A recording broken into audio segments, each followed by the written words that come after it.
So, what we have here is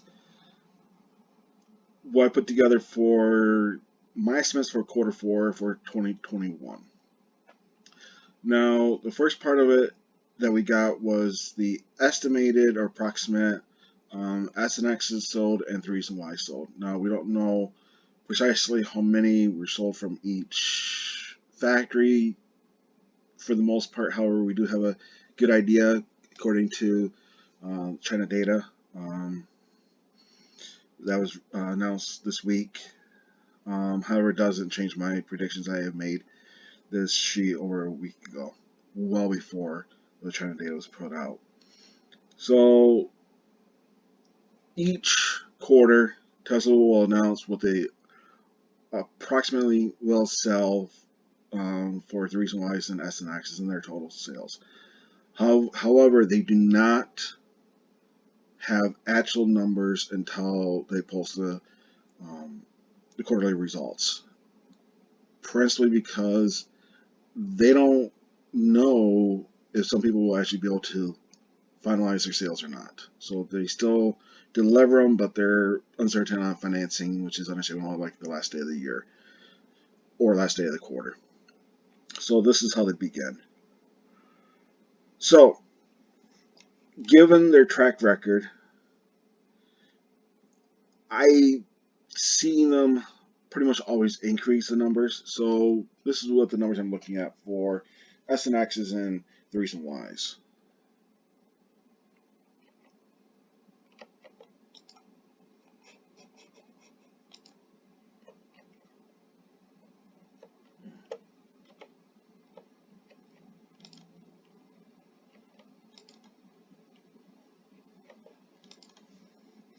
So that gives you a good amount there. Um, Looking about 94 more threes and Ys and about 33 more S and X's. The other thing that we don't get at all, which we have to estimate from previous quarters, which is why I have the other quarters up there, is their solar and energy storage. I will say that I was a little surprised about that quarter one, 21, being so low. But I think that was also principally because of COVID. I think COVID really impacted their ability to create their solar energy storage.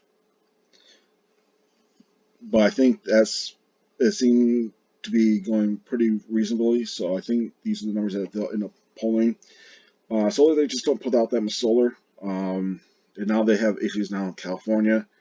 And it appears Florida is going to be in a similar situation. So to the states with huge solar um, abilities, they're not going to be in trouble. So we'll see what happens with those two states in the near future. Um, Texas, just so you guys understand, they're not going to change too much. They're in a separate grid for defense, national defense purposes. Don't get me started on that one. But that's what I've been seeing. Energy, I'm looking at roughly 13 or 1.3 gigawatts um, put in storage, which is roughly what they've been doing. I don't think they'll be cutting it down, even though they probably need the batteries for it. However, I think they did finish some projects in Texas and other locations, so I'm guessing they'll be about 1.3 gigawatts. So now comes the fun part. Revenue. Revenue is the interesting thing. What's going to happen? And I think revenue on a whole is going to be dependent upon what they get for the revenues per cars. And I think that's going to be the critical thing. If you notice here, I put a nice tracker in place here on what they were doing. Now, I'm going to highlight this one right here. Quarter four of 2020. You have to remember that number was had a huge amount of S and X's sold compared to what they've been selling this year. They also have the issue of their revenue going forward dropped. I will also state that this revenue here, that's 45, also causes me some problems with trying to figure out what are they going to actually have for revenue per car, because Q1 they didn't produce any of the new refresh model S and X's, so that causes more problems. How do you judge what the revenue per car is going to be? The nice thing now is we do have some solid numbers, and I was able to pull in Q3 results, which did not have the new pricing or the um, of the S and X's, but that's should be okay. So what we have here now is what's this number going to be? And I feel that it will be higher than Q4, firstly because they increased the price from Q4. Yes, they didn't sell as many, but they were selling plaids out the door. So that was the benefit they were able to do. I think that's going to be the critical thing going forward, is they're actually now selling S's and now they're selling some X's, and that will increase their revenue per car dramatically. Plus, you have the other aspect that they're increasing pricing from Q1 and Q2 and Q3 for the Ys and 3s, and that is starting to get into their revenue per car. Now, the other aspect for the revenue is the credits. Volkswagen has put more emphasis on EVs in China. However, that does not mean that they're going to be ready for taking away all their Tesla credits, and Stellantis already has done so. So in the end, I'm seeing this dropping down as well. 225 million. I don't think that would be that hard to dissuade, and it'd be nice if Tesla can just automatically just get rid of the revenue credits. However, GM is going to have some problems going forward. However, in the United States, if they don't start selling some EVs, which they're having some problems. But it depends upon how many credits they can actually sell in the United States. So with that, we'll look at this number is pretty simple to do. Take the total amount of cars sold times it by the revenue. So that's going to be 15,339 million in total revenue, which means our auto revenue itself, because of the revenue credits, will mean 15,564. Revenue for energy. This one, I don't see it jumping too much. I will say that storage is their big number that they get, and that I think is going to be roughly 810. They're not going to increase storage. They're not going to really increase solar. I can see that price being, that amount going to be about the same, and they really haven't jumped prices outside of their solar roofs, which we'll see what happens with that one with the lawsuit. There's some questionable things going on with there in the long term. And then the revenue other is their service, and that I don't see that changing dramatically. They typically run that at a zero profit, which is unlike the dealerships. And finally, gross revenues, 17,299,000,000. Now, I do have the fun thing of finding the street estimate. Now, I'm not sure how accurate this number is still, but this is the number I found from just a simple Google search. And that number is going to be $16,493,000,000. So I'm looking at roughly 800 million more than what the street is saying. So now we get to have the fun.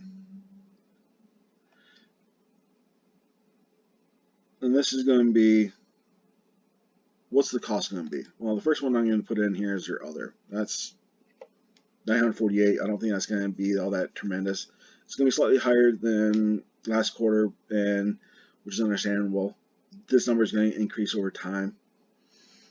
It's just the way that it is. I can see this number going over to next quarter. I would imagine it'll hit over $1 billion. It's going to happen. I don't have a problem with that number. Energy, same deal. They basically run neutral on this one until they can get their solar, starting to make money on solar, and the aspect that it's still costly to make solar panels inside the United States. Just it is. But once they can get batteries, they should be able to decrease their cost for energy, which should help them out. Which now brings up auto cost. Now, I'm going to put up the percent first because this is a fun number. As you can tell, I have roughly what they were doing last year, and then running through this entire last 3 quarters. And you see that the number has gone down. And I think it will actually hit below 70% this year. And I'm going 67 point, roughly 9, but 8.9 is what I'm estimating it'll end up hitting, which I think will be pretty impressive. But also you have to consider too is if it's true that China or Shanghai factory produces cars cheaper than Fremont, which I would imagine it being so, as the gigapresses are in Shanghai and the Model 3 is not using gigapress at this stage. Yeah, I can see that. It's not a gigapress though. It's not a press. It's a casting machine. But anyways, yeah, they don't have it running 3s inside of Fremont yet. So that's going to be the big thing, is if Fremont gets that, if they can change out the lines and start using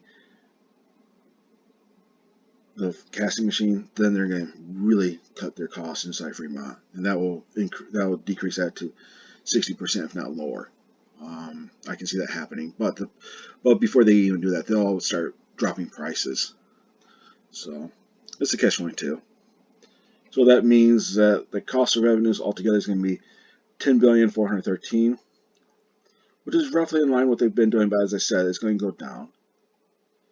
So now we have the fun one of what's our total cost for the revenue. Add those numbers up, $12 billion. Yes, it's higher than what it was last quarter, but hey, we have more sales, so it works out. Now, gross profit.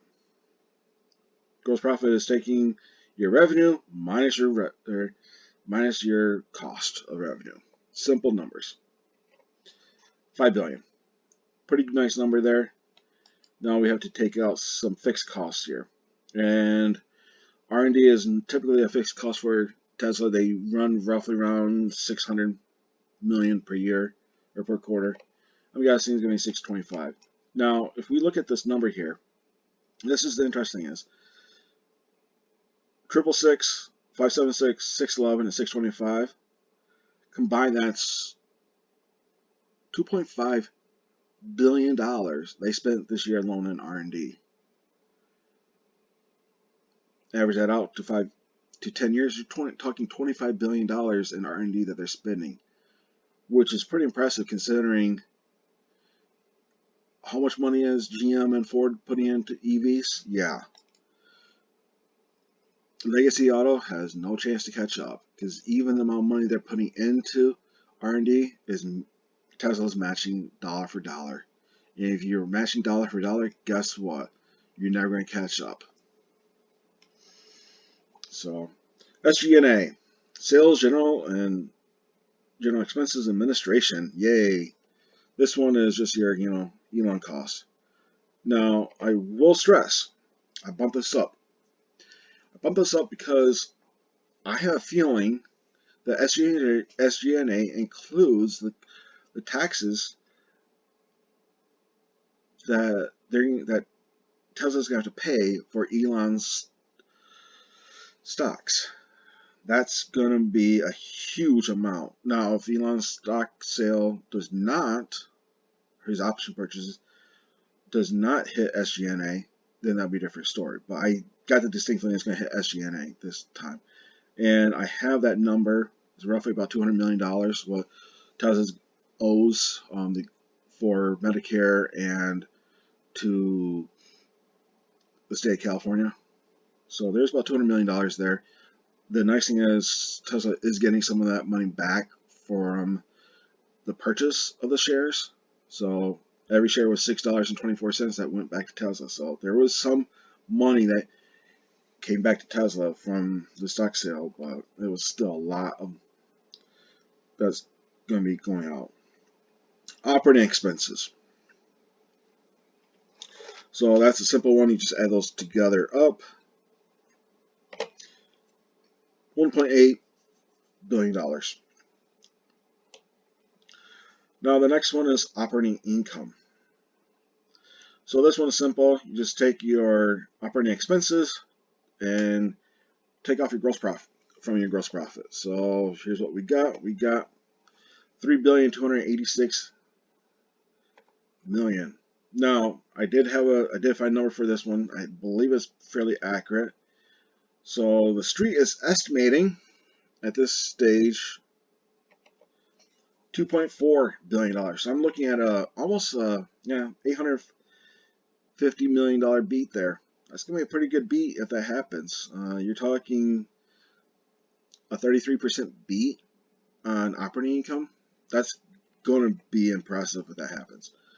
Interest expenses, that's typically, they've been running about the same amount. I'm not sure how this is being calculated because they have paid down a lot of their debt. We'll see what happens. I'm guessing it's going to be $134 million or $134 million on that one. Income before taxes. So this obviously takes off the expenses. So $3 billion there. Provision for income taxes, $378 million, which then goes off the taxes for net income, which is $2.7 billion.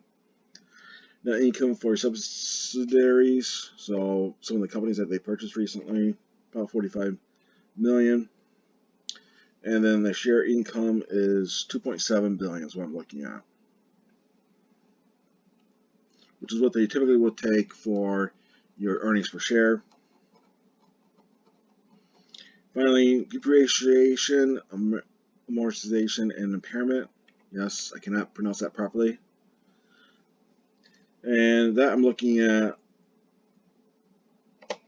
$805. And that's principally because some of their expenses are starting to pile up at Shanghai as they keep adding more lines and operating more lines. So I think that number is going to be higher. And then also their Fremont factory has brought more equipment in recently. So I'm guessing they're going to be able to depreciation some of that cost as well. Stock-based compensation expense. $689 million there. As I said, that was part of it is going to be coming from Elon stock sale, but also they have end of quarter results. But that will end up, those numbers will add to our EBITDA, which will equal $4.7 billion. Not a bad haul for Tesla. And overall, that will make the street go, what the heck why do we go with 3.7? So yeah, it's going to be a big beat. I'm guessing at least looks like about 27%, 30% beat there for Tesla this year. It's going to be a little crazy for them to say otherwise, but the street's not prepared for this beat.